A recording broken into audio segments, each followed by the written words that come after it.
for food stamps. But while the state tells us they met the goal, why are Triangle residents still waiting for benefits? Troubleshooter Diane Wilson has been hearing from a lot of them.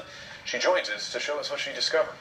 Steve, that's the big question, as we're not talking about waiting a few weeks. I'm working on a case where this Raleigh woman has been waiting more than 8 months for her benefits. 1 can of vegetables,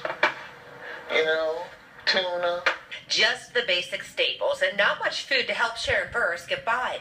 Sharon applied last July for food stamps and she still doesn't have benefits. Well, something's got to be done. This is absolutely ridiculous. Sharon has called and went to Wake County's Department of Health and Human Services and even has emails that date back to January from a program manager, assuring her they will correct the issue.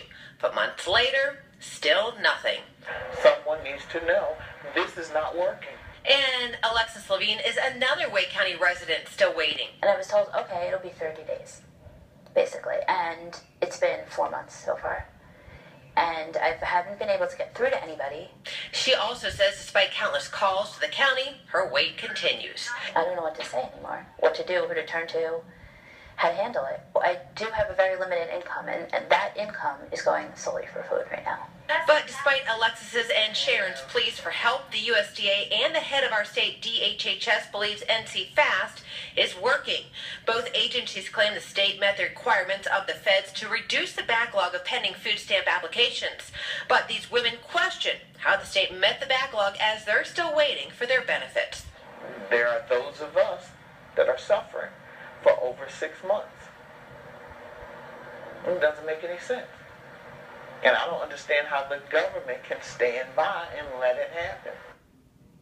Now, so far, no one from Wake County has gotten back to me. A rep with DHHS says as a county-administered system, they continue to work with all 100 counties in an effort to sustain timely processing of food stamp benefits. So I will stay in touch with these two to see how long it takes them to get it resolved, along with some other viewers who are still contacting me waiting also. Now, I know the government isn't talking to you about this, but what do you think happened? How can you have both things at the same time? They claim to have satisfied these federal government requirements, but you still have people like Sharon and Alexis who don't have the benefits. I mean, a few must have slipped through the cracks, obviously. July, it is just unheard of why they've been waiting since July. I mean, she has the emails from the county caseworker saying, we're going to get on this from January. So obviously she's just slipping through the cracks. So hopefully we can bring them the good news. They've been needing some relief for this. Because they say they go to the food pantries, but they are getting turned away there. They're getting some food, but not as much, because the food pantries are still hearing from people also. I mean, they're needing food. So if you're wondering how you can help, that's probably the best advice I can give someone at home.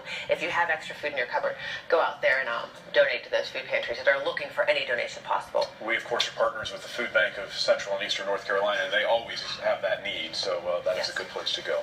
Diane, thank you. If you have a consumer complaint and would like Diane to help you out, here's how you can contact her. Email is troubleshooter@abc11mail.com. She's on Twitter. It's at DWilsonABC11, and on Facebook as well. It's Troubleshooter Diane Wilson, WTBD. All right, Eyewitness News at 6.